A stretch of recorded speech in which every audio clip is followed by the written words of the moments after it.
Hello साथियों, आज हम पढ़ेंगे भारतीय साक्षरता नियम में उपधारणा। हम हमेशा से पढ़ते आए हैं उपधारणा है क्या, उपधारणा कर सकेगा, उपधारणा करेगा, ये हमारे दिमाग में चलती रहती है। हम कोई भी जजमेंट उठा के देखते हैं तो उसमें उपधारणा शब्द जरूर आती है, तो हमें समझ में नहीं आता उपधारणा है क्या। तो इस वीडियो में हम आपको उपधारणा के बारे में बताएंगे।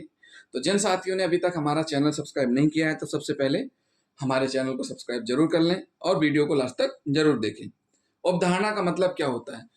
उपधारणा का मतलब होता है मानकर चलना। क्या होता है? उपधारणा का मतलब होता है मानकर चलना। न्यायालय किसी तथ्य पर तब तक विश्वास नहीं कर सकता जब तक साक्ष्य अधिनियम के अंतर्गत प्रतिपादित सिद्धांतों के अनुसार उसे साबित ना कर दिया जाए। कब तक नहीं विश्वास करता? जब तक साबित ना कर दिया जाए। न्यायालय कुछ चीजों की उपधारणा कर सकती है। कुछ ज्ञात तथ्यों के आधार पर किसी अज्ञात तथ्य के बारे में लगाए जा रहे अनुमान को उपधारणा कहते हैं। कुछ ज्ञात तथ्य हैं और कुछ अज्ञात तथ्य हैं। तो ज्ञात तथ्य के आधार पर अज्ञात तथ्य के बारे में लगाए जा रहे अनुमान को उपधारणा कहते हैं। उपधारणा का आधार प्राकृतिक नियम तथा मानव अनुभवों के आधार पर निकाला जाने वाला तर्क है। अनुमान या उपधारणाएं दो तथ्यों के मध्य स्थित संबंध के विस्तृत अनुभव पर आधारित होती हैं। उपधारणाएं प्रकृति की घटनाओं पर आधारित होती हैं, जैसे रात का होना, दिन के बाद क्या होता है? रात का होना। जाड़ा यानी शीत ऋतु के बाद ग्रीष्म ऋतु का आना। अगर किसी को ग्रेवियस इंजरी है, घातक घाव है, तो उससे मृत्यु होना। ये हो गई, क्या हो गई?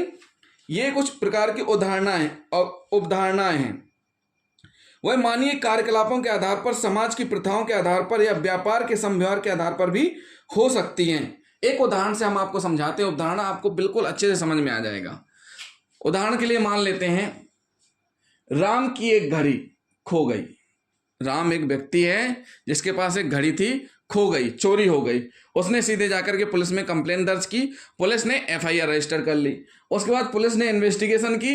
इन्वेस्टिगेशन के दौरान कुछ समय पश्चात वह घड़ी जो राम की घड़ी थी, चोरी हुई थी, वही घड़ी श्याम के पास से पुलिस ने बरामद कर ली। बरामद मतलब जब्त कर ली, उसके कब्जे से प्राप्त कर ली।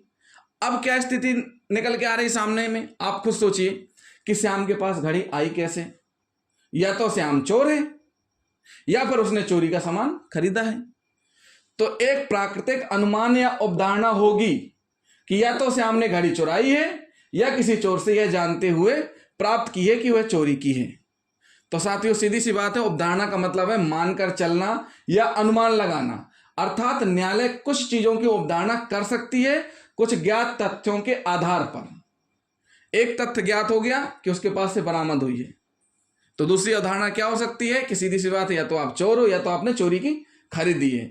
आधार पर किसी अज्ञात तथ्य के बारे में लगाए जा रहे अनुमान को उपधारणा कहते हैं।